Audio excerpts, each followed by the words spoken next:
Hello and welcome to a new episode of AICA podcast. Today, my speaker is going to be Joke de Wolf, an amazing person that I had the opportunity to meet last year at the Congress in Romania. And we talk about art, we talk about our experiences in art as art critics, art curator. And today, we're going to talk a little bit about her professional as art critic, freelance art critic, her latest book, and also about AICA Netherlands and the project she's doing. And I think it's going to be an amazing, I'm sure it's going to be amazing show regarding all the aspects about art criticism. Joke, thank you very much for accepting my invitation. Well, thank you very much for inviting me, Mihaela. Yes, so let's just start the conversation. I would like to ask you about your activity in AICA Netherlands.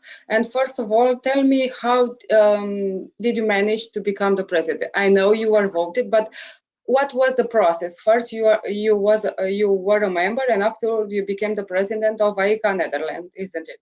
Exactly. Yes, I first was a member. I was I entered it because I won the prize for young art critics a long time ago. Well, a long time, 12 years ago, I think. Yes, and one of the parts was also that AICA Netherlands was involved in this organization of the prize, and so I got to know AICA and I became a member. And then sometime after, really a long time, actually 5 years or 6 years, I was asked to become a jury member. So, member of the jury of the AICA Prize, which is given every year. To this time, it was an exhibition, and I was in the jury. And then I thought, oh yeah, and I got more acquainted with the whole organization, and I became the secretary because there was a vacancy, and they asked me to become the secretary. And then after another year or so, I got more into the board, and got to know more about the people, and discovered actually that it's such a fun and interesting organization, because as an art critic I work, and it's quite a lonely work. How you get to know a lot of persons on all. That's really, I mean, I love my job, but you meet a lot of people, but you're not often with people who are also doing the same things as you. So it's and also what I also really liked was all the different generations that were immediately involved in the whole in AICA Netherlands. So people who are retired and telling about the artists. I'm only thinking, oh wow, I would have loved to meet them, but also still are very interested in things that are happening today. And then the younger generation, I was in the beginning maybe part of, more in the middle. So that was something I really liked immediately. And then, so there was a vacancy for the former, how do you call it?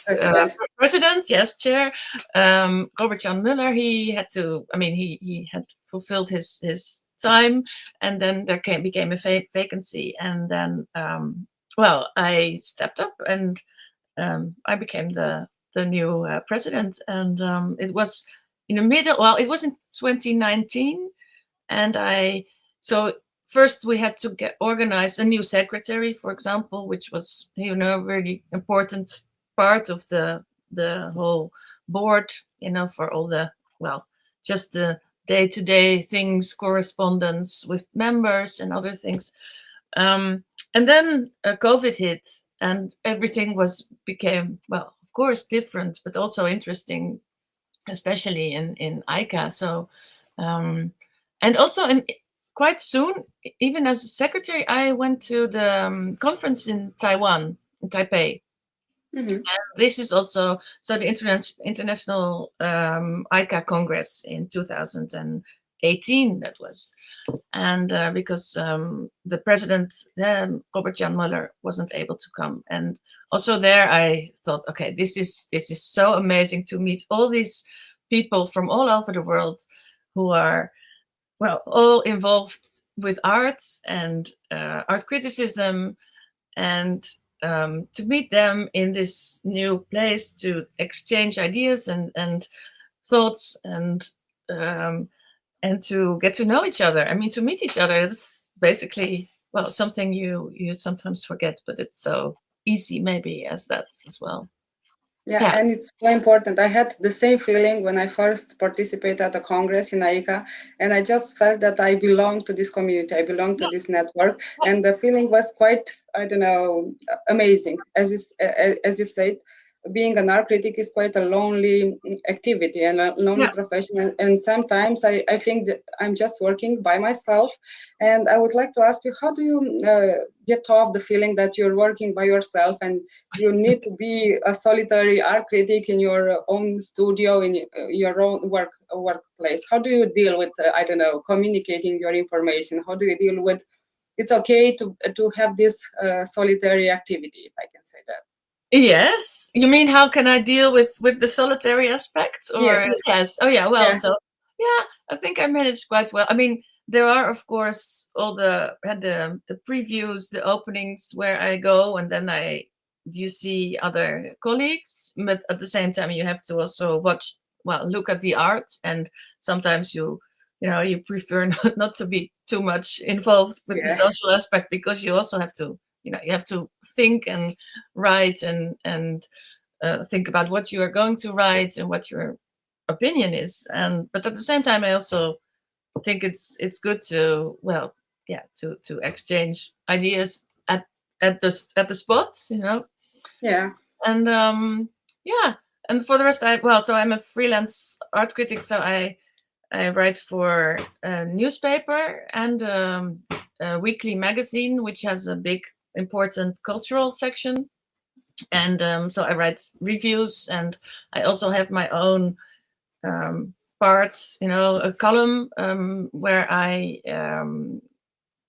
can choose a subject myself, and then I have to, well, also dive into that, which is also, well, yeah, sometimes, but it's I really love it to do it and to have it Yeah. published, and then sometimes also to have responses from the audience as well. Yes. Yeah, I totally understand what you're saying, and I understand all the feelings that you stated, because you told me you write art criticism and art reviews. This question I really get a lot from my students and from younger art critics. How do you make a review, which is, I don't know, not a bad review, if I can say that, but a review that is quite not a positive one? How do you write it without having the guilt of saying, the exhibition is not as great as I thought it will be? How do you write it? How do you manage to do that? Yes. Well, I don't know. I have very often the idea when and sometimes I really don't know what I think of a show when I start writing. So I write and I think at the same time, or you develop your ideas as well during the show or during the writing. And yeah, I think I always try to show, or I mean to tell in by writing, um, the aspects that I think are maybe not that well done, but also by not by saying, oh, this is bad, but more by just exposing them and then saying, well, in you know so, for example, you cite a previous show, or you cite an art critic or a philosopher, or something which happened in the in the world Yeah, around it, and you try to make clear to the reader also that what I think is, well, not perhaps really wrong, but at least not well thought of, or it's something they should have, well, considered to do differently. The artist, or, well, since I also write a lot about old, well, not really old, but modern art, artists who are not longer there, and so you also write a lot about how the show is made, not only about the artwork themselves. Yeah, it's a great answer, and thank you very much for choosing the right words in order not to say bad reviews or say anything negative about an exhibition, because it's important for us as art critic to have these strong opinions and also not to say strong negative aspects. And I think Mhm. it's quite difficult sometimes because you have to read a lot, you have to write a lot in order to have this strong voice, but also to have a low level negative aspect in it. And I know that you wrote a book, and your book is right now, it's available for readings. Can you tell me more about the book and how you got to the topic, and I don't know, some great aspect about it? Yes, so it's called. Yeah, I'm going to show it. It's Yeah, okay. it's called Het Moedermodel. Well, you see it in mirrored, but um, Het Moedermodel. So the literally the mother model, and subtitle is on art, women, and motherhood, and it's a book about. It stretches the period from about 1900 until now, and it's about, well, as I said, the title, so how artists, um, how in art motherhood never really was, only a very, there were only a few aspects of motherhood that were really, well, popular, like the Maria, Maria, Hmm. well, how do you call it, the paintings, and the in Yeah. well, especially in church, and other aspects of motherhood were much less, well, dived or shown, and also people, artists who became mother were also not supposed to become an artist at the same time. So as soon as a woman, there was the idea was that being a woman, you should become a mother, and especially in the West, and the Western Europe, you should become a mother and not an artist, because art was something for men, and have space in your head and your body to become a real artist, you couldn't be a woman or a mother at the same time. So I kind of dive into this subject, taking a few key, well, in my perspective, key um, artists and also artworks. And I try to also show different aspects of, well, what creates and motherhood, but also art about motherhood. Um, and it shows not only artists, not only women artists also, but also not only artists who are mother, who also made art about motherhood. So, for example, Maria Lasnik, who was an Austrian no, painter. Painter. Yeah. Yeah, she was somebody who really decided, no, I don't want a husband, I don't want to get married, I don't want children, I want to devote my whole life to art. But she made artworks about it. So that is an example. Also about not being a mother, and about how that should have been how that felt, or how that been um, regarded by society. But I also talk about, well, contemporary artists. So, like, for example, Laure Prouveau, well, she is French Belgian artist who is really incorporating her children and the motherhood, and also the idea of family into her work in a way that it's um, so natural, and so not, well, I mean, there's no discussion about it. It's just part of her work, and she's one of the, well, really important artists at this time. So I think there is some, well, good developments concerning this topic. At the same time, there is also a lot of other developments that are maybe more in contemporary world, that might be more complicated for women to have to choose to become an artist. So it's always it still remains a very important subject, I think. Yeah, and also it's a fine line becoming a professional and also being a mother, being a wife, being all this profession in the same time. Yeah. I just want to circle back a little bit about AICA, because we are going to go to the next AICA Congress, which is going to be in South Africa, if I'm not mistaken. Yes. Can you tell me more about the topic you are going to present at the Congress, and why the people wanting to know more about the topic of the Congress should come to this event? Yes. Yeah.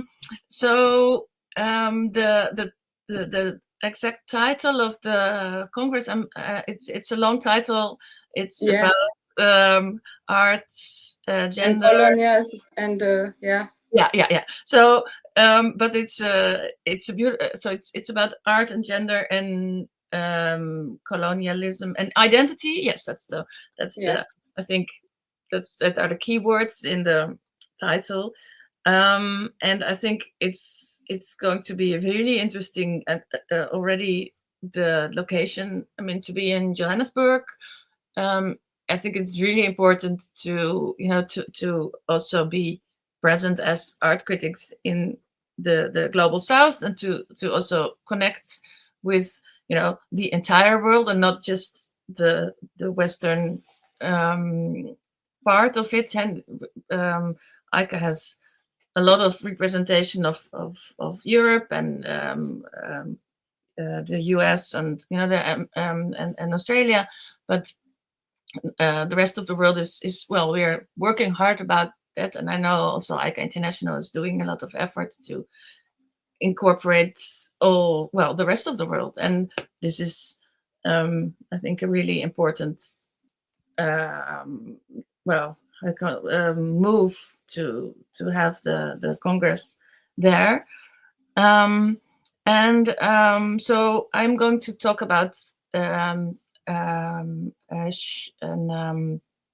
show, which was to be seen in the Venice Biennale in 2024 in the Dutch Pavilion, and it was the artist Renzo Martens, a Dutch artist, has been working in Congo for a long time, as really for 15 years or so, and he's working together with something called the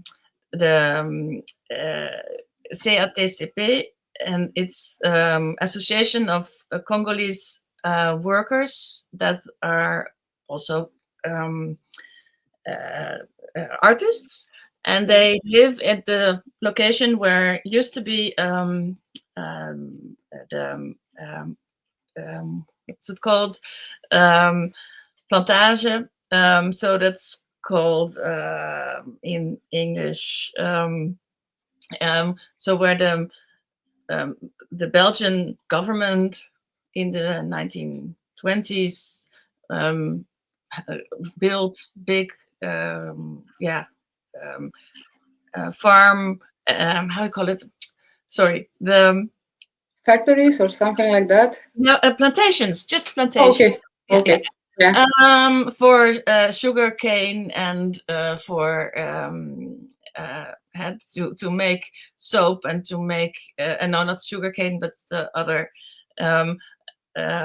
product that they were exported from the yes, South and people were the people living there were forced to work in these plantations, and so the CATCP is making art to sell and to buy to, for example, Western art world, and then to gather money to buy back the land that they lost, and to turn it back into the original forest, or at least part of it, because the plantations, they destroyed all this really rich environment.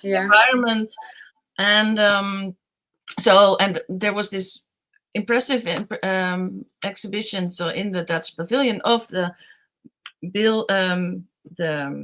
sculptures the CATCP made of, well, their sculptures about their experiences and about their life and about the history as well. And there were also some images that were kind of disturbing, so they were put behind how you call it, they were fenced off. And I want to talk about that in my talk in Johannesburg. At the Congress, yes, I think the topic is quite important because we need to get the past and to assume it and to present it. And I really loved the exhibition in Venice last year at the La Biennale, and I loved how the topic and how foreigners were, everybody seeing how foreigners existed and the concept of foreigner, of colonialism, of all this past that we have, and we need to acknowledge this. At one point, you told me that it's quite important to have all these art critics together at a Congress. Yes. From Eastern Europe, Western Europe, from different other continents like Asia, America, and Africa. And I think it's important that AICA is really doing this in all the events that are taking place. From my point of view, when I first being at the Congress, I just found out that a lot of information are quite unfamiliar to me, because I'm coming from a communist country, which is quite exotic for everybody. Talking about Ceausescu and talking about communists, it's an exotic thing for every art critic, every person visiting Romania. But for me, this topic of colonialism is quite far away, because us as a country didn't deal with it. Something like we just read it in history books, and it's just staying there. And I want to ask you, how can we manage for our critics living in Eastern Europe or Western Europe, in Europe in general, learn more about what happened in America, what happened in Africa, and how can we, us as me, let me put me as a subject, how can I make an exhibition about colonies, or a topic that I didn't live, I didn't see it everywhere as communist, in order to make it the correct way, in the correct way, historical, art critic way. I think you can understand what my question is. Yeah, well, first of all, of course, there's not, I mean, I never think there is one perfect way, there yes, is always, for sure. It's always, we try, and I think in general, we all should try harder to to think of other perspectives in any sense of the word. I agree. Also, I mean, the Netherlands has quite a horrible colonial history, but also for a lot of people who grew up in the Netherlands, in Europe, they don't really got to know this history.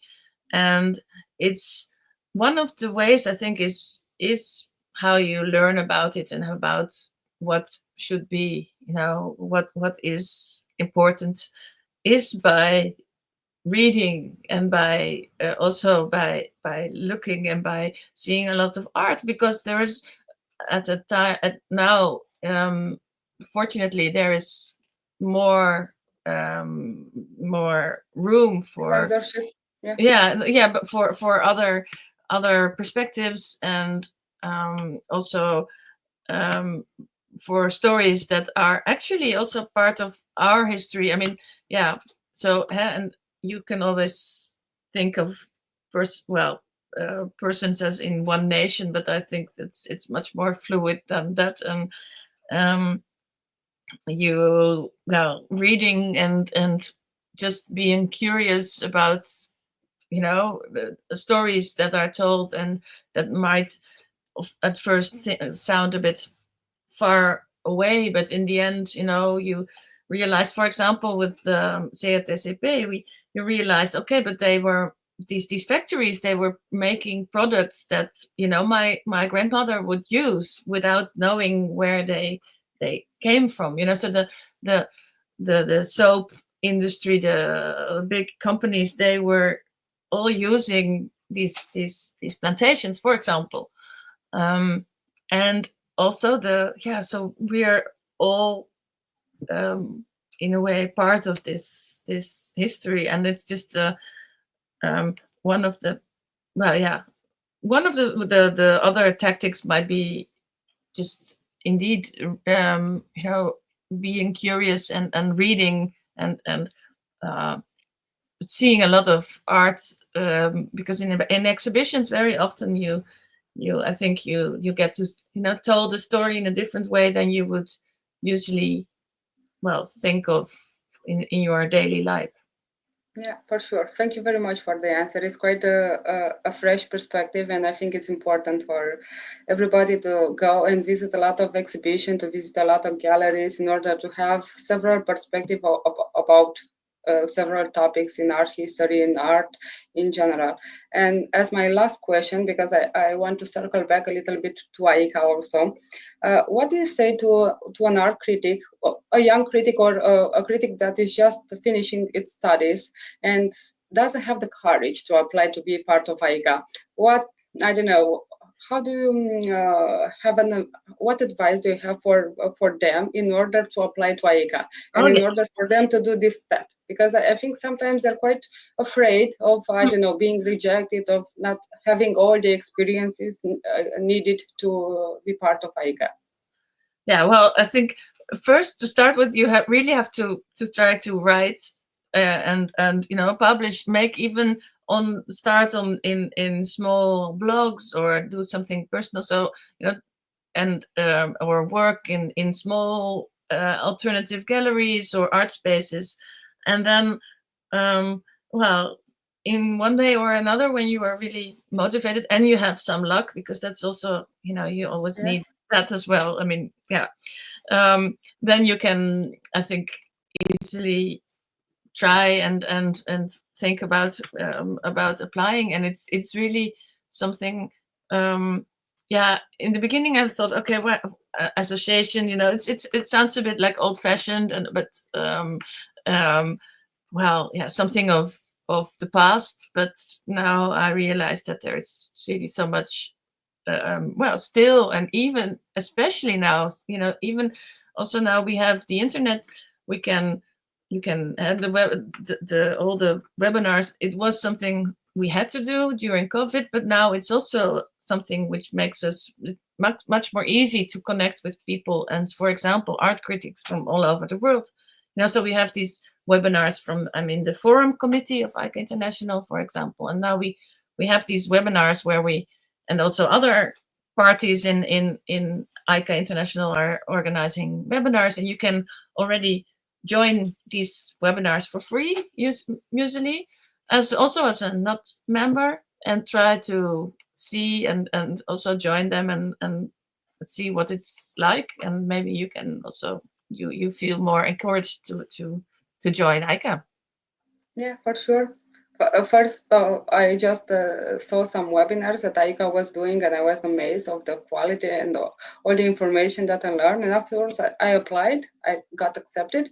And afterwards, my career, if I can say that, in AICA just grew and grew, just because they wanted everybody to learn more about AICA. And this podcast was created in order for everybody to learn more about what AICA is doing, what our fabulous members are doing as art critics and as professional. And I think it's important to talk more about AICA, because even though it's a quite an old association and quite respected one, a lot of people don't know about AICA and don't know what AICA is doing. And I think we need to be, stronger at promotion, at marketing.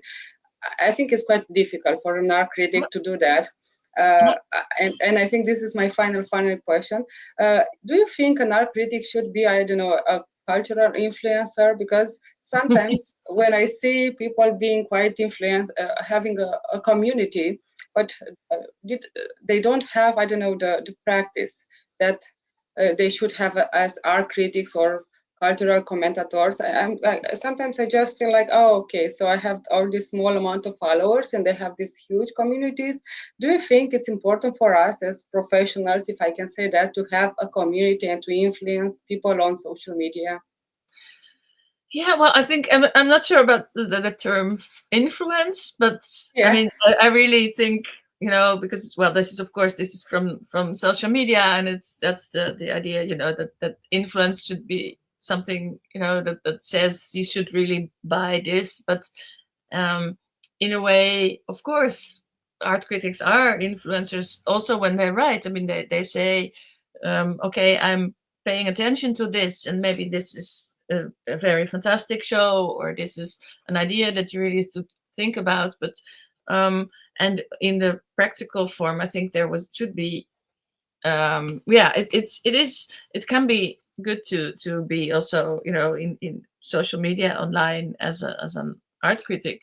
I am, but I can also completely understand that some people are not, because it's also, you know yeah, it's a lot of It's work, another job, I can and say it's that. not Yeah. always nice, yeah, as well, yeah, yeah. So, Joke, thank you very much for all the information. It was amazing to learn about your practice, to learn about what AICA Netherlands is doing, a little bit about the Congress, and hope to see you soon at an AICA Congress. And for sure, keep us posted about your events and your projects. Thank you Yeah, very much. It was a lovely podcast. It was thank you very amazing much. to have you.